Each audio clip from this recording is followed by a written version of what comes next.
रास्तार उभय पार्श्व जबरदखल उच्छेद निमंते जिल्लापालଙ୍କୁ दाबीपत्र। अनुगुल छेंडीपदा तहसिल अंतर्गत तुकुड़ा मुंडासाही शताधिक ग्रामवासी आज जिल्लापालଙ୍କ कार्यालय द्वारस्थ होइछन्ति। ग्रामवासीଙ୍କ अभियोग जे मुंडासाही रे 400 रु ऊर्ध्व लोक बसवास करन्ति। रास्ताटी 55 नंबर जातीय राजपथ सह संयोग करुछि।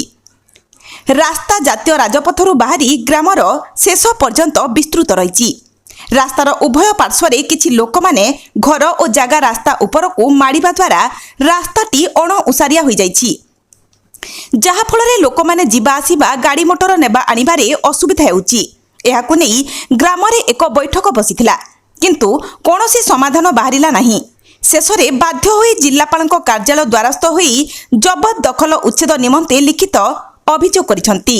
मुरलधर साहू टुकुड़ा जीपीर मुंडासाही ग्राम आसी आमे तेणिक माने ग्राम माने आम सड़क माने असुविधा बहुत थिला, से लगी आम मोटी मीटिंग फिटिंग होता बहुत एना से आम 4-5 घर बहुत माने एमती असुविधा कर माने अवरोध कर रास्ता को आम थाना पाक जाइलु ये करदेलु कि से माने किछि ये नेलेनी से लगी आम कलेक्टर सार पाक आसछु माने कौन कौन से किसी ये देले आम बहुत चिरपुत हबु।